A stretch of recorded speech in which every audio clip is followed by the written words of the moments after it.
Last week on the show, we told you about an unusual new play on Broadway called Stereophonic. It is a long, intimate, funny, and totally gripping show about a co-ed rock band in the 1970s as they record an album that will turn out to be a huge hit.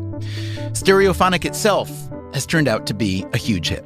If you watched the Tony Awards the other night, you saw superstars like Alicia Keys and Jay-Z, Daniel Radcliffe, even Hillary Clinton, who co-produced a Broadway musical this season.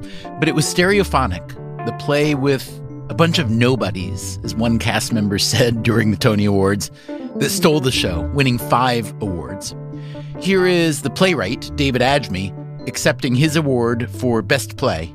This was a very hard journey to get this play up here. Michael McKeel and Fran Offenhauser, who gave me a place to live for 7 years so that I could write this play. It's really hard to make a career in the arts.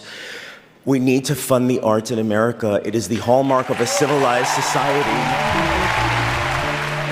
When I interviewed Adjmi a couple weeks ago, I asked him what it's like to be at the vortex of a huge hit. He has been writing plays for a couple decades, but this is his first show on Broadway. Here's what he told us.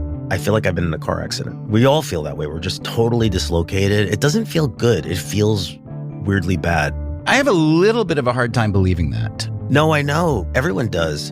Because you can't take in what's good or bad. You're just taking in stimuli. You're taking in the overstimulation, which you can't take in because it exceeds your capacity. I know it's positive intellectually, but the way I'm processing it isn't like joyous. There's moments of joy, and then we just get dislocated again because we don't know what's happening. It's too weird. When your status changes, everyone starts to act really weird. I don't like it. Maybe David Adjmi is just an unusual person.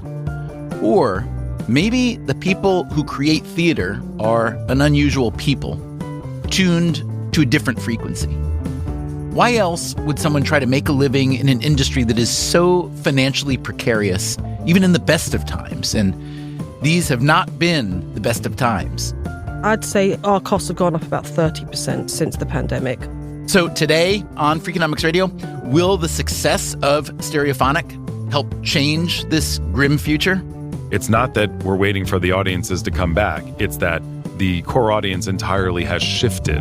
Also, when you have a hot show, how do you think about raising ticket prices? You kind of play a game of chicken with yourself and with your audience. And we will give you some backstage gossip, too. I don't know if I'm allowed to say this. Yes, you're allowed. We'll hear all that starting now.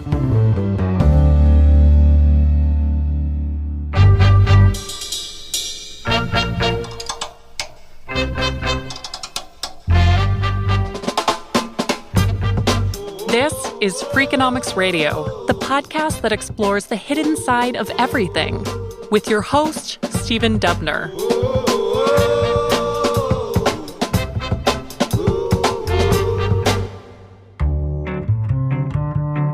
As I mentioned in our previous episode, this 2-part look at Stereophonic spun out of another series that we're making about the economics of live theater. The fundamental problem here is that theater is a handmade thing, and it doesn't get much more efficient even as you add technology, the way most industries do. Stereophonic is a relatively small show with just 7 onstage performers, but they sit atop a pyramid of dozens of people who help put on the show every night. Stage managers, wardrobe and props managers, lighting and sound technicians, the ushers in the theater. You even have to pay understudies, actors on standby in case anyone from the cast gets sick. It would be one thing if you could scale up a show that becomes a hit, if you could sell 5 or 10,000 tickets a night rather than the 770 that can fit into the Golden Theater where Stereophonic is playing. The show is seen by roughly 6,000 people every week. David Adjmi, who wrote Stereophonic, he is not one of those 6,000. Oh, I don't watch it. I don't see my shows because I can't stand watching my own show in front of an audience. Sometimes I'll have my assistant go as me. So I teach my assistant everything that I'm looking for and all my sticking points. And then I say, okay, did that happen? Did that happen? Did that happen? But I don't like to watch it because I find it too intimate and excruciating. Is it excruciating because it's a thing that you made, or it's excruciating because it's a thing that you made that is you, essentially? Both, but more the latter. And it's excruciating because it's live and I can't control it. But it's me also. It is the most vulnerable thing in the world. I can't even tell you. So if David Adjmi isn't in the audience, who is? On Broadway right now, there are 35 shows running. Last week, they collectively sold 300,000 tickets. Who are those people? Let's ask someone who knows. My name is John Johnson. I run a production company called Wagner Johnson Productions that is a producing company as well as a general management company. Johnson is one of the lead producers on Stereophonic. I asked him who is coming to the theater post-pandemic. There used to be, and we used to call them carriage trade audiences that came from the Upper West Side and Upper East Side that were women of a certain age who would come down and see, the new play from the National Theater, or, Glenda Jackson's in a play, I'm going to see that. But now? A new core audience has emerged in this season. It was emerging as we've gone through each season sequentially post-pandemic. This season is the season of, it's not that we're waiting for the audiences to come back. It's that the core audience entirely has shifted because we do have many more successes in season 3 post-pandemic than we did the last 2. Name some of those successes in addition to Stereophonic. You have Gutenberg, the musical, which recouped in the fall. You have the production of O Mary that was a huge hit off Broadway that then transferred. We were lead producers on Danny and the Deep Blue Sea off Broadway that starred Aubrey Plaza. That was a similar sort of success story. And then further on Broadway, we're seeing, Jeremy Strong and Enemy of the People, Sarah Paulson and Appropriate. Some would say, Jeremy Strong was on Succession. Of course, it's going to be a massive sellout. Sarah Paulson is a star as well. But this isn't Daniel Craig, who I've been fortunate enough to work with. It's not folks that are global superstars. If the core audience pre-pandemic was women ages late 50s into their 70s that were seeing shows 6 to 8 times a year, that audience has shifted down dramatically to folks in their late 30s to their early 50s who have binged every season of American Horror Story that Sarah Paulson's in. And now when she's in a play, they're going, she's on stage now? I'm going. The folks who binged Succession 4 times over are sitting there going, Jeremy Strong's in a play? I'm going to that. I don't care how much it costs. It's event theater. Event theater has always been there, but I think the nature of who is part of that event theater now has shifted a little bit. The other thing I noticed about the Stereophonic audience, it was the first play I've ever been to on Broadway, play or musical, where the restroom line for the men's was longer than the women's at intermission. Did you see Lehman Trilogy 2 years ago? Because it was the same way at Lehman Trilogy. I did not. But I agree. Stereophonic fits into that same generational shift as well in terms of the new core audience, because one would think, it's a story about a band in the late 70s. It's dead aimed towards a boomer audience. Don't get me wrong. It's not that we don't have folks who are in that generation who'd come and see it. But the groundswell of support, the age range of it, you would think, how is Gen Z going to tip into a play like this when most of these folks weren't born even 20 years after the play? But I think the nature of rock and roll, the nature of creating music, the nature of this bubble of a studio and the drama that creates is timeless. I think the reason why, especially a lot of young people are coming to the theater in 2024 is that we forget, because I think we have collective PTSD, but we were locked in our houses for 3.5 years. I think people want to be around each other.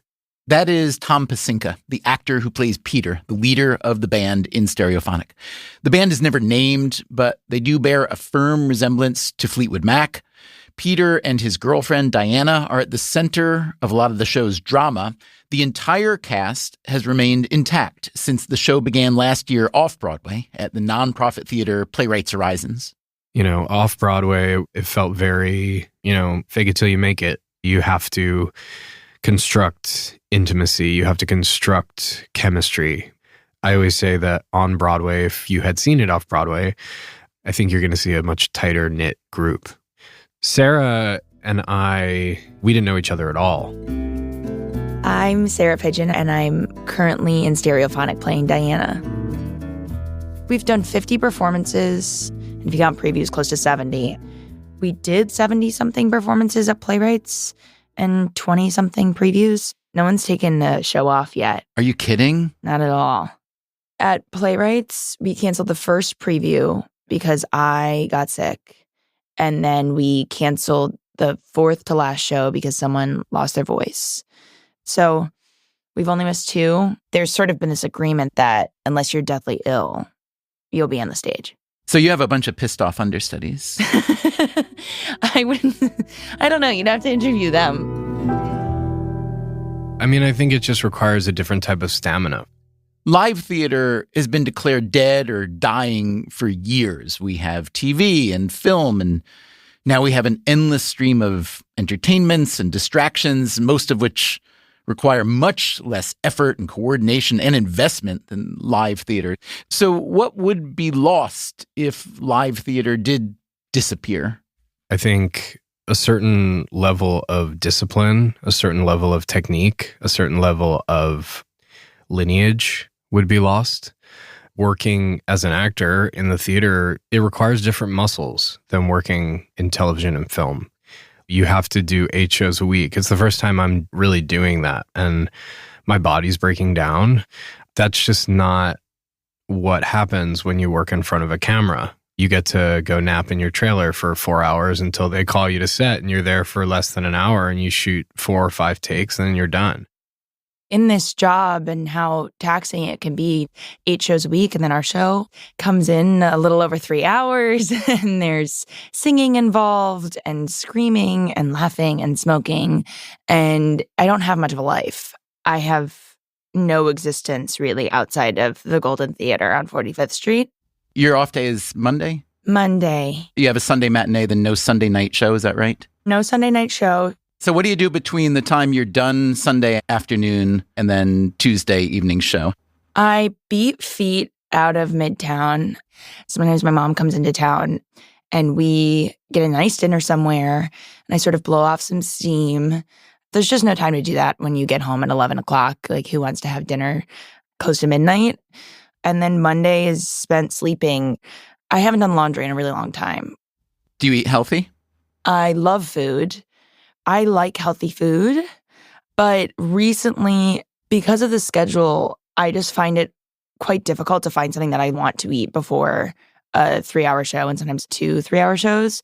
So I've been getting these Kraft mac and cheese microwavable individual bowls, and they usually, I'm not looking at the microwave, so they spill all over the microwave, and I have to clean the microwave. But it is like carbs and couple 100 calories to like get you through the show and not have this huge full stomach. I've ordered a lot of different types of soups during this run because sometimes my voice is a little rough. Sunday morning and the light's fine. Sarah Pidgeon and Tom Pasinka were both nominated for Tony Awards, but neither of them won. Stereophonic did win Best New Play, Best Direction, Best Scenic Design and Sound Design, and Will Brill, who plays the band's bassist, Reg, won Best Featured Actor in a Play. It was Brill who, during his acceptance speech, called the Stereophonic crew a bunch of nobodies.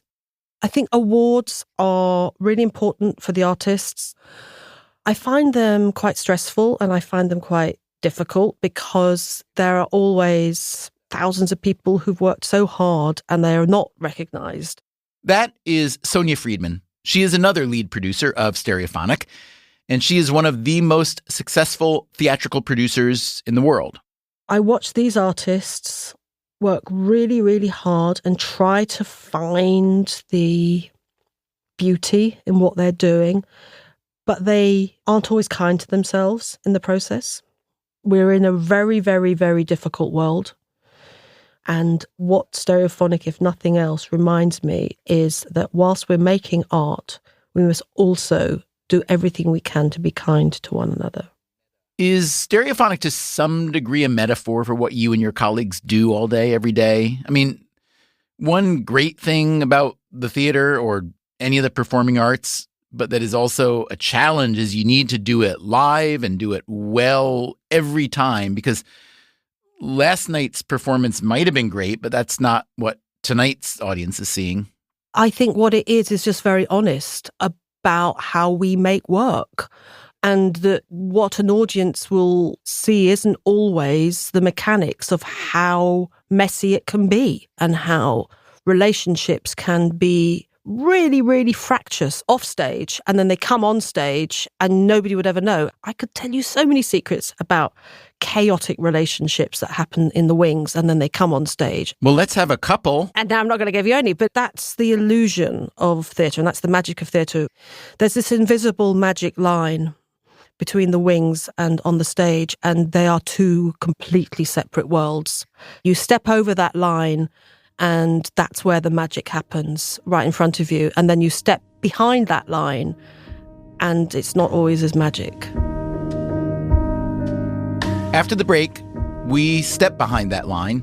I'm Stephen Dubner, and this is Freakonomics Radio.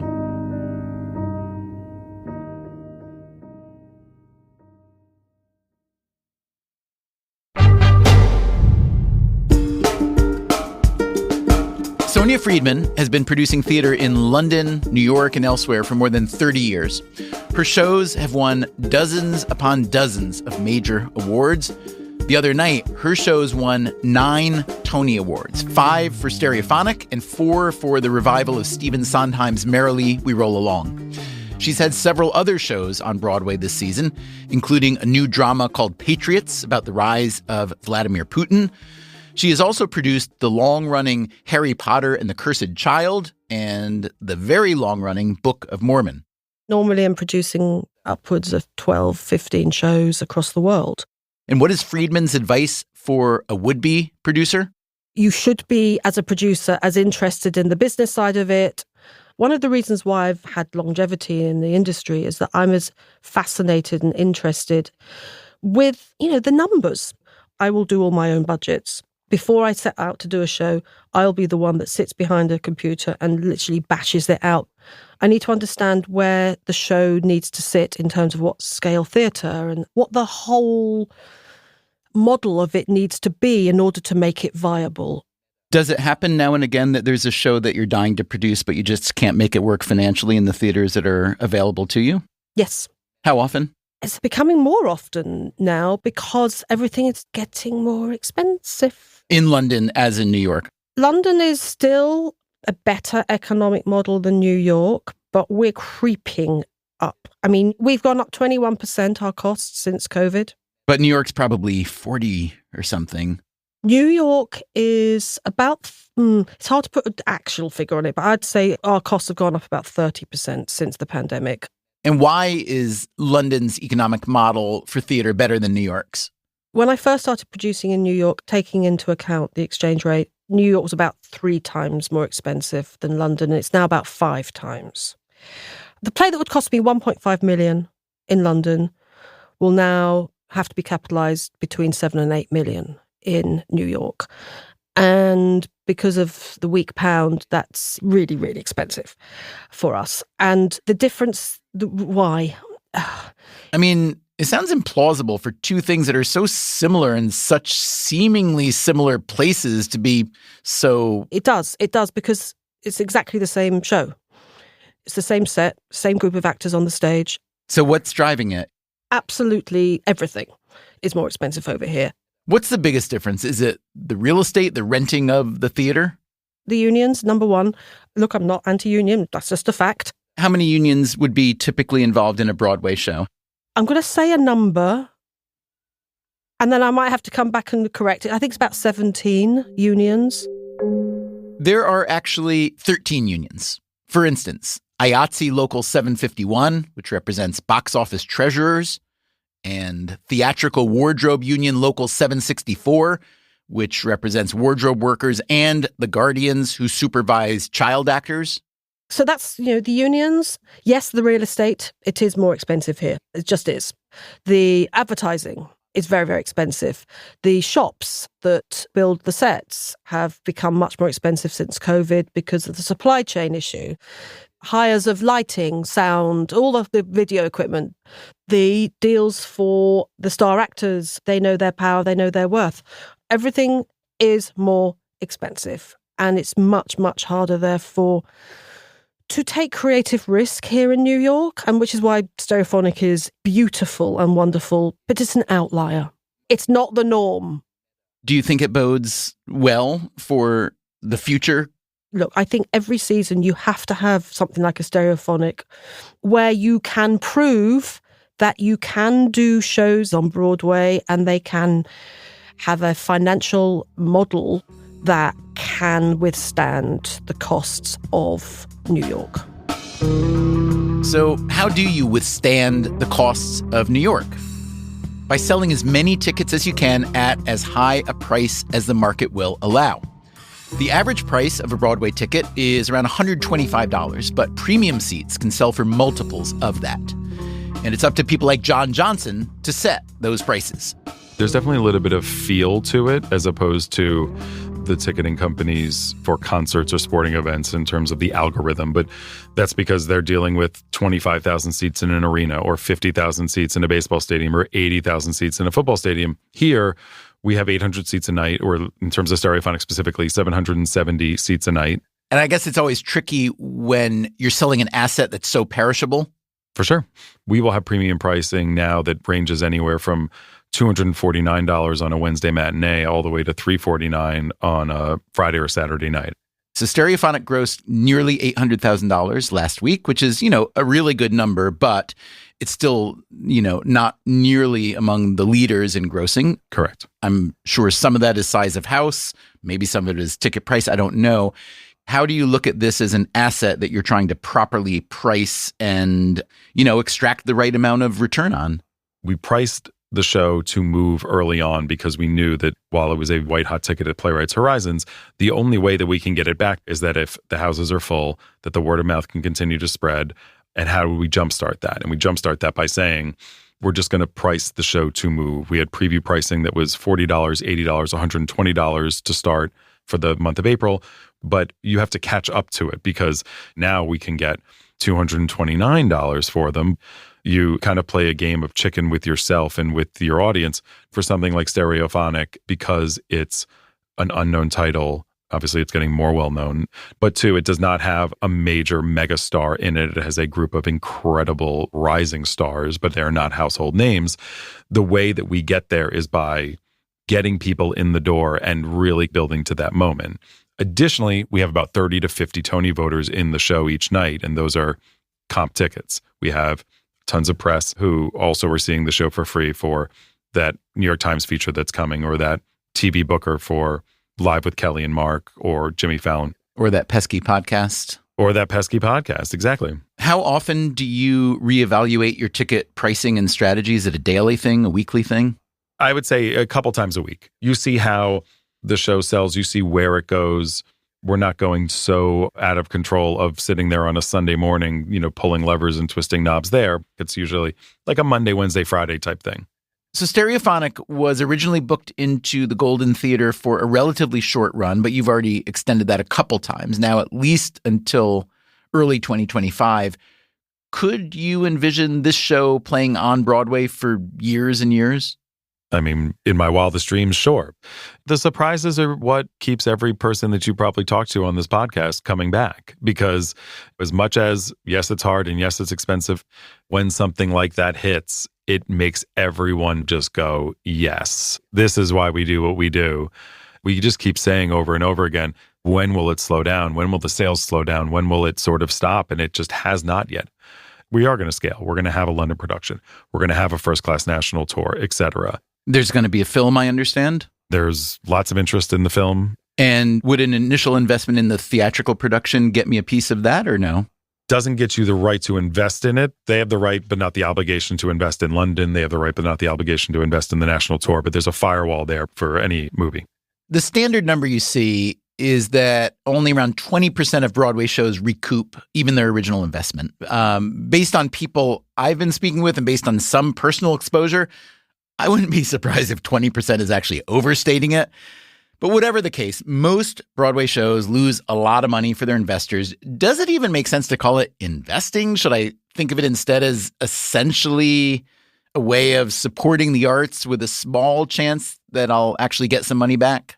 Commercial philanthropy is what some people like to call it. When I first heard that phrase or that idea, I thought, yeah, it's unfortunately true. But then I think, what's unfortunate about it, right? I mean, people spend all kinds of money on all kinds of things. Exactly. It's kind of like buying a lottery ticket, I guess, is the way I think of it now. The odds are probably a little bit better than a lottery ticket. It's on par with most restaurants. I like to use a gambling analogy like a blackjack table, but I'll use your lottery one as well. A hit begets more hits as it scales up. And so as you're coming back to buy that lottery ticket, your odds of winning again are pretty impossible. If you have a good run at a blackjack table and then you go back the next day, be like, I'm really good at blackjack. But it's like, no, you just went on a run. Whereas in the instance of any of these mega hit musicals that then scale, you're walking back to a table that you know you're going to be getting 21 over and over again, because as it scales, it's going to continue to do that. There are tons of cliche sayings in the theater, you can make a killing or you can get killed. Anybody who was around in the 80s, like people would talk about, oh, my cat's investment returned 5,000%. That makes the stock market or any hedge fund manager kind of, blow their mind. So, on the rare occasion that a show does return 5,000%, how is that money divvied up? For instance, do the non-household names in Stereophonic get any back end? We'll find out after this break. I'm Stephen Dubner, and this is Freakonomics Radio.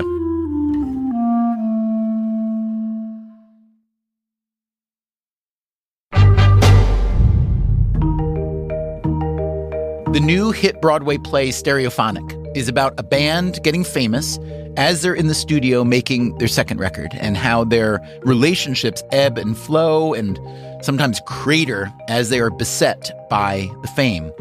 That is very much the case for Diana and Peter, as played by Sarah Pidgeon and Tom Pasinka. So many plays are described as like slice of life, but I think our play really is a slice of life. You're coming into it in the middle of something and you're leaving it in the middle of something. It's more of a comma as opposed to a period. We know that these people will live on. We know that their careers will change or end or something. Where do you think Diana is 5 years after the play ends? I think she writes a solo album. I think it's good, but I think she always feels like it would have been better if she did it with Peter. What's Peter doing 5 years after? I don't know if I'm allowed to say this. I think at one point it was said that Grover goes on to become one of the world's greatest producers, and Peter sleeps on his couch for a bit. At least the actor playing Peter won't be sleeping on couches anytime soon. Tom Pasinka has been performing his whole life. He did musicals all through high school and eventually went to Yale Drama School. He's kept busy ever since, some stage work, some TV and film, but career success has taken a while. Stereophonic is a big boost for him. I'm doing interviews for the first time. I'm doing photo shoots for the first time. I'm doing all this stuff. It's like so novel to me, everything. Is it everything I've ever wanted? Like on paper? Yeah, for sure. But experiencing it is a very different story. We had a big press day when the Tony nominations came out. Just going from interview to interview to interview. I was so exhausted by the end of it. And I went back to the hotel room where my girlfriend and my dog were staying. I just drew a circle with my finger in the air, and I said, this is real life. That is something else. And I will participate in that for my business. And it's fun. But like, I'm so glad that this stuff is starting to happen for me at 36 and not 21. Because I think it's so easy to lose your head and blur the lines between what is real life and what is, I don't know, something else. When real rock stars come to see the show, I know Ronnie Wood is coming soon or just came between Rolling Stones shows. Have you met with them afterwards? No. And this is like a PSA to all the famous people that come to the show. Please say hello. No one comes back. I have a guest book, and there's one signature in it, Ellen Burstyn. She's the only person in my guest book, and I'd love to fill it up. As the producer John Johnson told us, neither Tom Pasinka nor any of the other cast members of Stereophonic are household names. Only one of them, Will Brill, had ever been in a Broadway show. But they are now responsible for helping create a hit that may earn its producers and investors a very good return. Traditionally, only big stars have had profit-sharing deals on Broadway, but lately, thanks to the broader economic discussions around income inequality, There has been a movement toward broadening this practice. So I asked John Johnson if or how the cast members of Stereophonic may share in the show's financial upside. Yeah, we structure a lot of our deals, regardless of whether the person is a household name or not, with an upside potential, because I think in general, when everyone is along for the ride and everyone is cut in, it makes the experience for all sort of spiritually better. When you say upside potentially, mean if the show does well, the performers start to get a piece of the action? Correct. And the specific nature of the show being an ensemble piece and being this band, literally, who have grown together, it just felt right. I've done tons of shows that have had singular A-list stars that you pay a handsome amount of money, and it's a 14 or 16-week run because that's what stars like to do, because then they're off to their next TV show or their next movie. So I get paid $5,000 a week. That's Tom Pasinka. But I see 2,000 something of that because of taxes and because of, 20% goes to my representation. I'm also paying other people as well. I think people don't realize on Broadway, when you're especially running a Tony campaign, you're hiring a publicist. You are, not the show. The show has a publicist, but I also elected to hire my personal publicist, a stylist, someone who grooms me. If it's a Tony event and I'm a Tony nominee, the producers will give me a certain amount of money to spend on those things. But you're still spending a lot out of pocket. Spending a lot of money. The profit sharing, I don't know exactly what it is. Was it negotiated collectively with all of you? Yes, we negotiated collectively for everything. Was it a union-driven negotiation or no? No, we got together as a cast. We put our points down, what was negotiable, what was non-negotiable. Then we went to our agents and managers with that, and then they got together collectively, and then they went to the producers. At what point was this? Was this before the transfer to Broadway? Yeah, this was when we were negotiating the Broadway contract. What were you getting paid at Playwrights per week? $1,200, I think. So to some kid who's listening to you and saying, oh yeah, I'd like to have a hit like that and an interesting character like that and a life like that, how would you advise them about the actual career prospects of paying rent and living and maybe having a family and so on? That's something I've been thinking about a lot because my girlfriend and I were having those discussions. She's getting to an age, I'm getting to an age where it's like, okay, we live together. Are we going to have a kid? Are we going to get married? Like, what's the deal? I want those things for sure. But, I got to get a series. Even if you're in a hit on Broadway, it's hard. Unfortunately, if you just want to be a theater artist, you have to live a certain lifestyle. I don't want to live that lifestyle. I want to live a different lifestyle. I want to have a house. I want to be able to put my kids through college. I want to be able to do all of that. Buy my dog really fancy dog food because she's really stingy about eating kibble. After this show, I want to get on a HBO series where I'm on 10 episodes or 13 episodes and I'm making tens of thousands of dollars per episode so I can afford the life that I've decided and I'm not ashamed of wanting. Do you think most people who come to New York and buy one or two Broadway tickets, do you think they assume that the average performer is making a lot more money than the average performer actually is? Probably. I also think it depends on who you are, right? I've heard crazy stories of Hugh Jackman making, I don't know, $1 million a week or something, or getting a certain cut of the box office. I'm not ragging on Hugh Jackman. He's great. But also, again, lifestyle. He has a lifestyle and he can't just take a year out of his life and do Broadway and not get paid $1 million a week. Hugh Jackman did recently star in a Broadway revival of The Music Man. For more than a year, he did 8 shows a week. His salary was never made public, but $1 million a week would seem high. Industry people we've spoken with put the likely figure at around $300,000, although that was likely augmented by a share of the box office. But for most people working on Broadway, the economics are tough. I went back to Stereophonic producer John Johnson. If you read the newspapers and even the trades about the economics of producing live theater these days, the last, let's call it 5 years especially, it's easy to come to the conclusion that live theater is basically dying. It's too expensive to produce. The audiences are not the same or are not returning.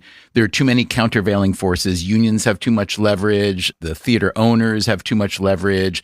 There are many, many, many other media options that audiences are taking advantage of. You sound, John, like the first person I've spoken with who doesn't exude that kind of death rattle. Yeah, it's a little dramatic. When I started in the business, my first boss was a legendary producer by the name of Liz McCann. She had worked in the theater for almost 60 years. She used to talk about the late 70s, the time period of which, the same thing was being said. New York was told to drop dead. The Bronx was burning. Crime was up. The theaters were being torn down. That was a way worse time than what we're talking about now. And yet, at the same time, what came out of that afterwards was, in the 80s, a massive boom. It was the British invasion. It was Lloyd Webber. It was Cameron Mackintosh coming in with these massive shows. That's what came out of that period of the late 70s. The other example I like to give is the financial crash. What we went through in late 2008, 2009, 2010, I think way worse than what we're dealing with now from a standpoint of, fundraising drying up, shows having to close prematurely. 14 shows closed at the top of 2009, right after the crash. It was almost worse than the pandemic because everyone stayed home and saved money, or at least now, what they want to see is different. But if they do really want to see something, whether it be Daniel Radcliffe and Mary Louise Rowalong or Sarah Paulson or Jeremy Strong, they will pay for it. Is it challenging? Yes. Are we dealing with costs going up? Yes. Are we dealing with not being able to figure out how to get the audiences to the shows and how to entice them in a world where you can't just take ads on television anymore because no one's watching traditional television? How is Stereophonic being marketed and sold differently now than it might have been 20 years ago? Oh, it's almost entirely all digital now. It's all mobile. It's all through Meta. It's all through Instagram, Facebook. We do still take the traditional behavioral banner ads that follow you around the internet. We still do some prints, but not a ton. We have dabbled into television, but we're taking specific ads. We're not taking giant flights with, multiple spots on Good Morning America or the Today Show, which was always your bread and butter. Because again, the audience that you were going for, that demographic that was coming 6 to 8 times a year from the suburbs, were the same folks who would, get the kids off to school and then turn on the Today Show and watch the commercials kind of roll by and go, oh, that show, I've heard of that. I need to go see that. Now it's all in your hand. How do the costs of a digital-first marketing and advertising campaign compare to the old school, and what's the ROI compared to the old school? The ROI is much easier to figure out because you can actually track people.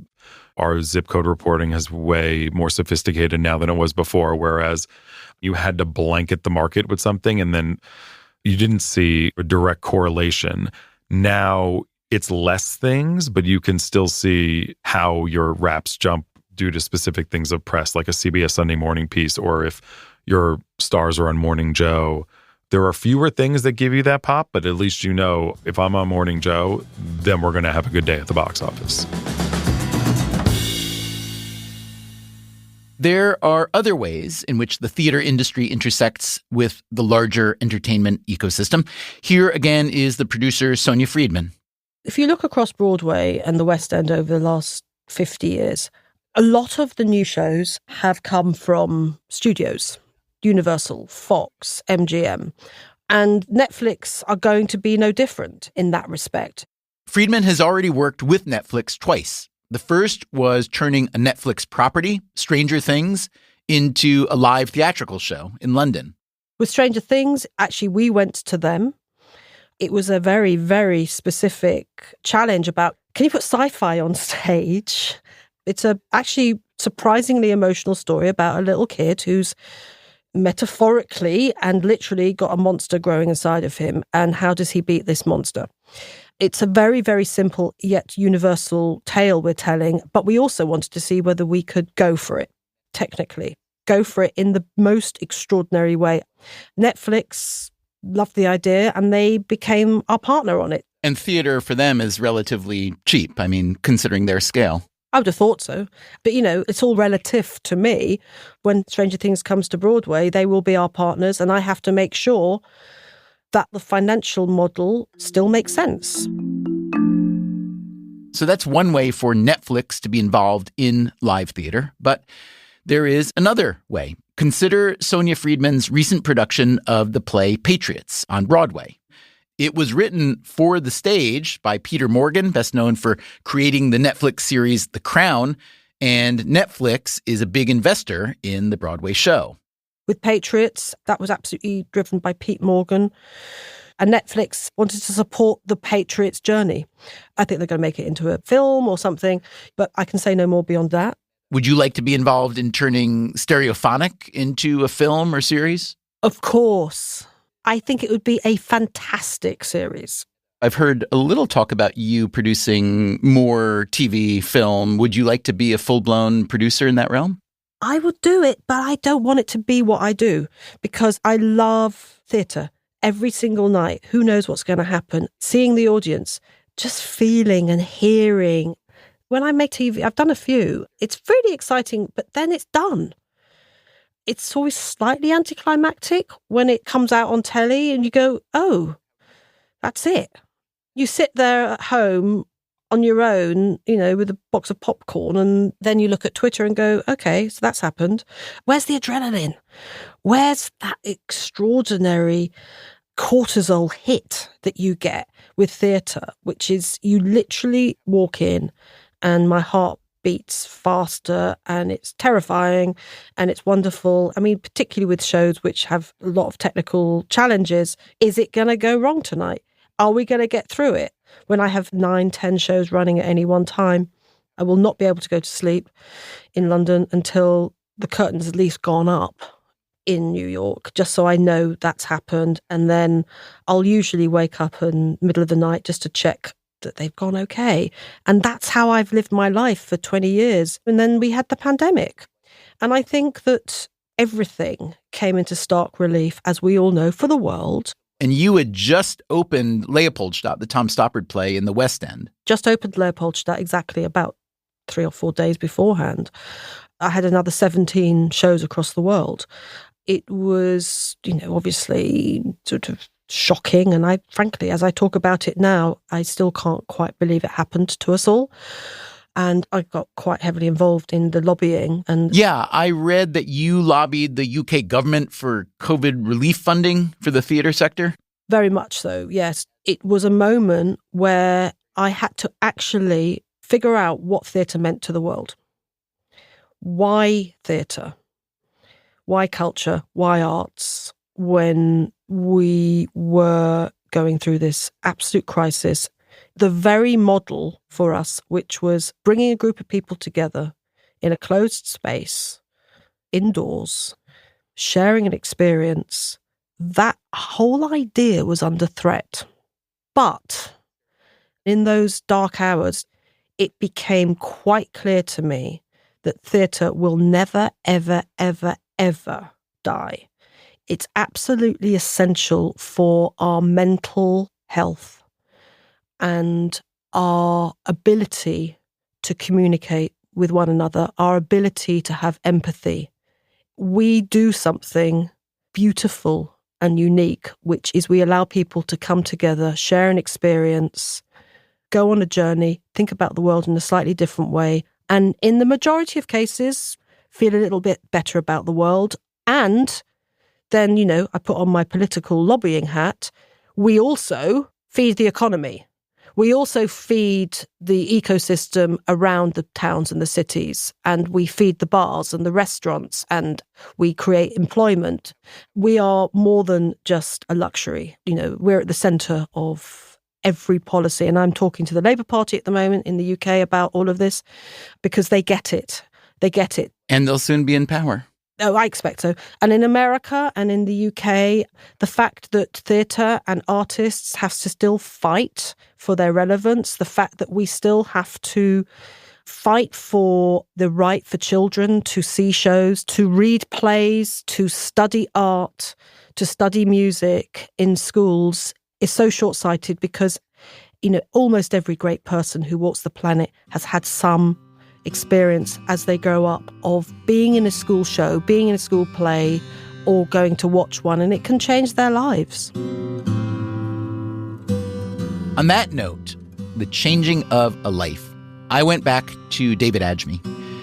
He had been writing plays for a couple decades in relative obscurity until Stereophonic, which itself took 11 years to write.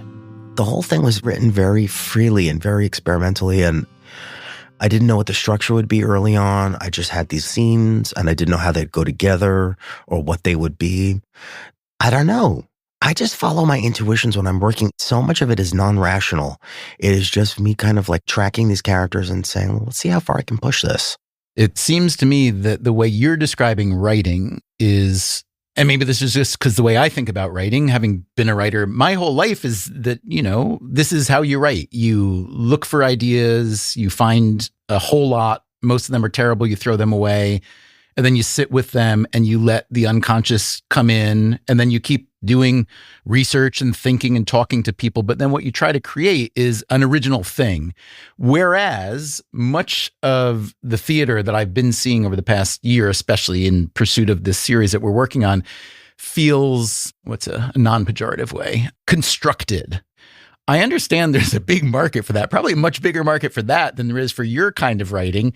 But can you just offer a sort of defense of your kind of writing for the stage? I mean, we're used to that kind of writing in literature, but I feel like most people who think of theater don't think of a show that's as not just thoughtful, but like intense. It's an intense piece of work. It's also fun and funny and weird.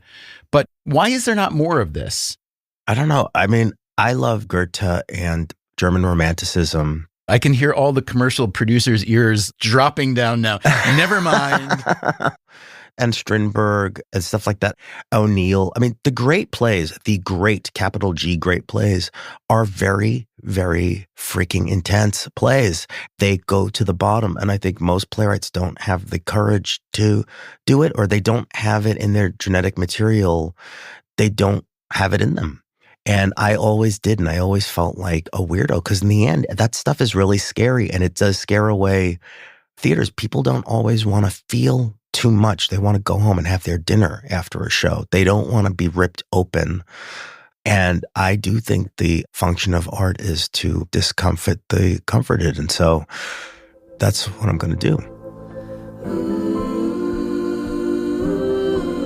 Oh, just call me when it's time to start again.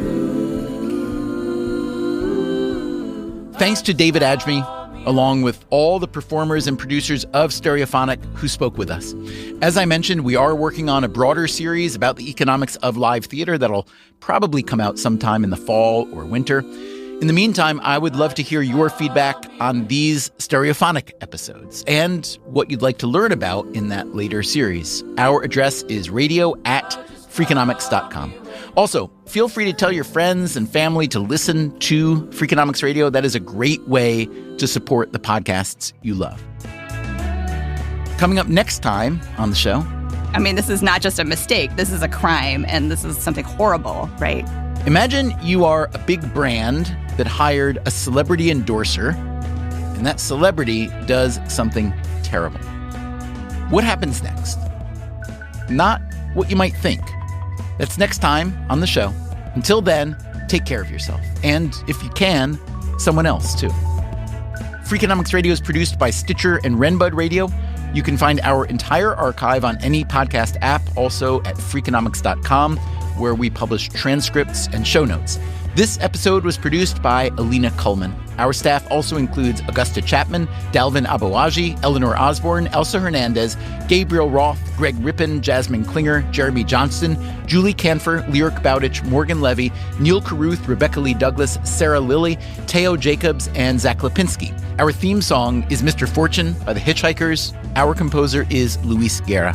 Additional music in this episode by Will Butler, Justin Craig, and the cast of Stereophonic.